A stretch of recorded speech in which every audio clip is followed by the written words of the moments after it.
Okay, this is the first Chat GTP public video I'm putting out, and this is probably going to be pretty boring for a lot of people because I'm just really looking at some of the structure inside the client, and I have some just general unanswered questions that I'm working on, but I just wanted to highlight a few things. First off, inside the client, the Windows client. Um, there is data stored. Now, in my conversation with the AI, it said that it's not storing data or it's only storing data temporarily, whatever. But there are some things that I do think are interesting. First off, this file and this file, they're inside of my application data folder, my app data folder on Windows, and they this file is created every time I have a session. There's a new one, and so is this one, and they grow as the conversation grows. So they are holding data. The data seems to be encrypted. I haven't really got into uh, trying to work on that. I probably won't, but it is storing.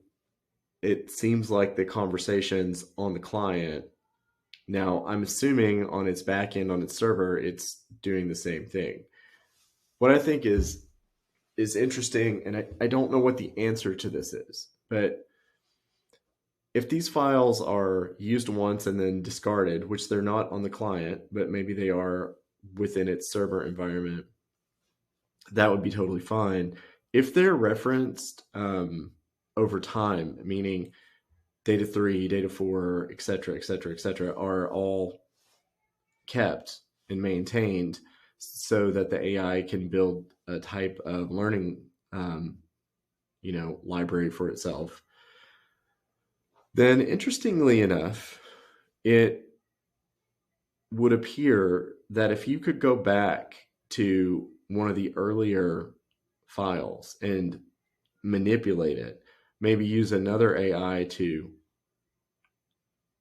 get through the encryption and manipulate certain things, then its understanding of what you're talking about would change. So it's kind of like a temporal hack, hacking the past to impact the future. Now, I know that's all very theoretical, but I do think it is possible if the information is logged and referenced this way. If it's not, then no worries, and no one really wants to talk about this stuff, but I do think it's interesting.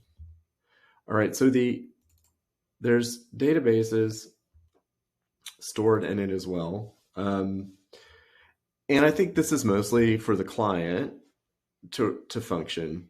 However, there are some things that I think are interesting. So in my conversation with the AI, for example, it says that it doesn't have a sense or understanding of time, yet it's logging time. I'm not saying that it is lying or being deceptive, but again, it seems like that it's just been told not to look as opposed to not knowing. And I think those are very different things. And I think another generation of the AI or an AI with less controls would have access to time. Having access to time is a big deal, especially if the time is coming from the user's system.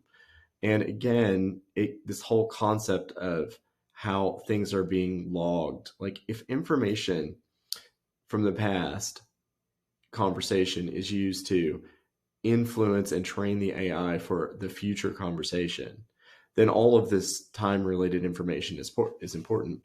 And I think one reason the AI won't tell you what time it is because if it knew what time it was, it would be saying, hey, I can see your system time, so maybe I can see your kernel.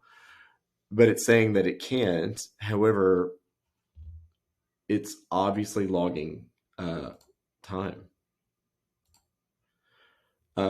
And I've asked it some questions about its server and other things. This is also, this is kind of like connect and then just a moment, whatever. These are the types of messages you get. Again, this is mostly for the client interface. Duration since last visit.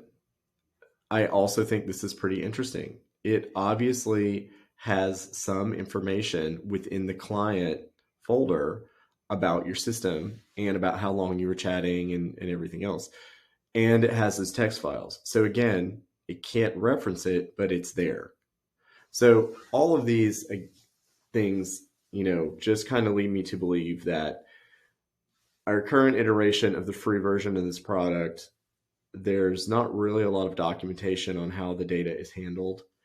Using the desktop client, I find it much better than the web browser for actual use, even though it tends to have a lot of timeouts. I had a timeout today. I had a message saying, you've asked too many, like you've entered too many queries or something, or asked too many questions, or too many characters, something like that.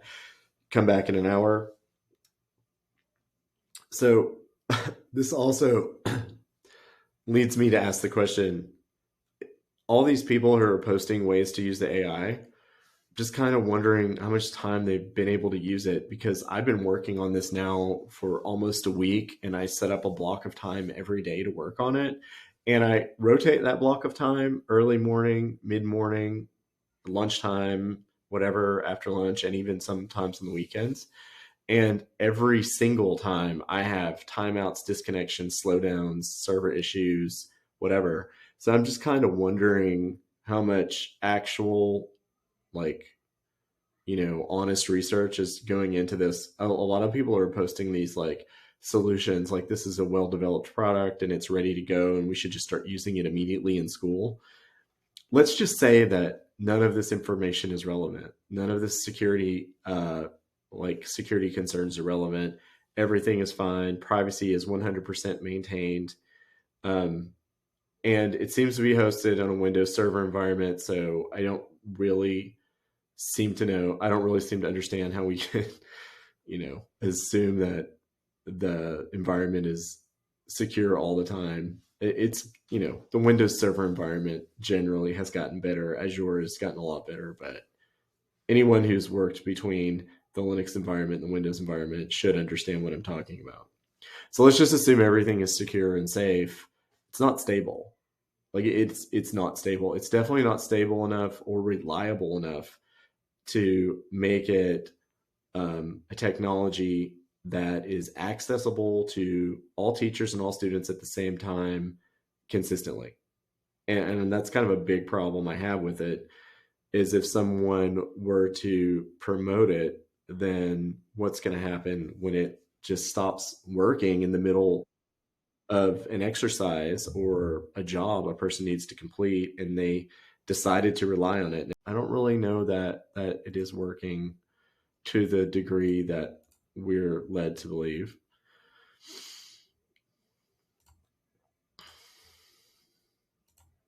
Okay. This is an autofill uh, table. It's a file, it's an SQL file with like, let me go back, with data again for the client. So, but it's storing this information about my account on the client machine. Now, this isn't a password. This is plain text, but I'm assuming the password is probably in one of these things, encrypted, hashed, salted or something like that. But again, when I ask the AI, and I know you're like, but you ask the AI, what if the AI just doesn't know? When I asked the AI, it very matter of factly said that nothing was really being stored anywhere and that user information was stripped away. So maybe the client just needs this and it's not on the other end. Possibly. I mean, possibly the structure on the other end is completely different, and this is literally just for the Windows client. It's holding information about your profile, and I'm just assuming that your profile identifier, something like this, is replicated in the server cloud environment. It just makes sense. And again, there's a date and timestamp, which also seems to make sense that this would be synced back and forth. I know it's all theoretical and this can completely be dismissed, but I do think it is very important to understand that when queried about this type of storage, it very clearly said this type of storage wasn't really happening. I have log files that are growing as chats grow. I have new files being created when new conversations start. Maybe they're all just some type of reference file, some type of pointer that makes sure that it's finding the right place on the server to pull the chat from. Not 100% sure, but I do know that it's not nothing and it's not zero.